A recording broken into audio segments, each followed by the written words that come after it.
राणीअ जो ॾिसूं सा। ए हलो राणिया। हा चनेसर, खखर में खड़ा हण कोन छॾींदे।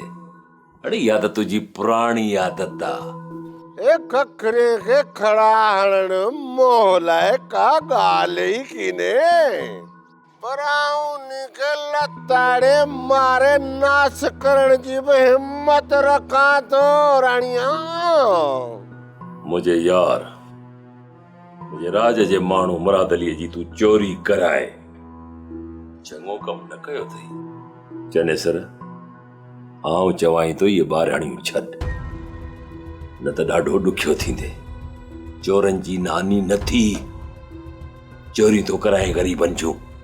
ए राणिया, ए इन ॻाल्हि जी मुख का बि कन जन किने, पर जे मौजा माण्हू चोरी करे आया बि हूंदा इन मंझि तो जो कुॼाड़ो ए तूं को इन ॾे जो वाली त किनई।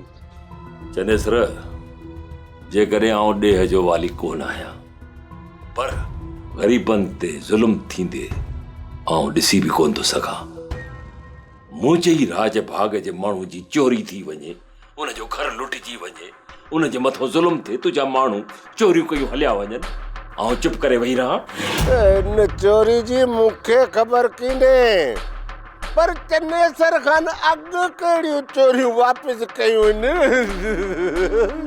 चनेसर ग़रीबनि जा गद्दार। अड़े ओ ज़ालिम, वरी बि आउं तोखे बार बार मिंथ मेड़ थो कयां। आउं वरी बि चवां थो, थोरी ॻाल्हि मां सम्झी वञ त चङो अथई। ए तूं वरी कहिड़ो चङो मुड़सई जो मुख थो चुई? असीं अवाम दोस्त माण्हू आहियूं, अवाम दोस्त। तूं त अलाए कहिड़े नस्ल जी पैदावार आहीं, रुगो धरती वारनि सां धोखा कंदो थो वधी। भले राणिया भले, ॻाल्हि त ईअं पियो करे जीअं ॼण सॼे थर जी धरती जो धणी हुजी तूं। धरतीअ जो धणी मुंहिंजो रब्बुल आलमीन आहे, पर धरतीअ ते जेके ग़रीब मिसकीन मारूअड़ा आहिनि, उन्हनि जे मथां ही राणो खान सिर घोरण जे लाइ हर वक़्तु तयारु रहंदो आहे। ए राणिया, ए तो जूं ये बेबुनियाद ॻाल्हियूं ॿुधण जो मूं वटि टेम किने। ॻाल्हियुनि ॿुधण जो वक़्तु कोन्हे, या मुंहिंजी ॻाल्हियुनि जो जवाब तो वटि कोन्हे। ए हल हल, मुड़ुस त ॾिसो अकाबर। बाक़ी मूं वटि इन फज़ूल ॻाल्हियुनि ॿुधण जो वक़्तु किने। हल हल।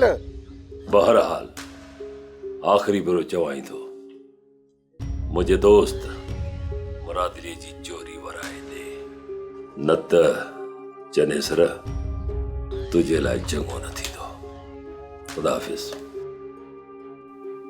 ए तूं राणो खान आहीं त आउं बि चनेसर खान आहियां।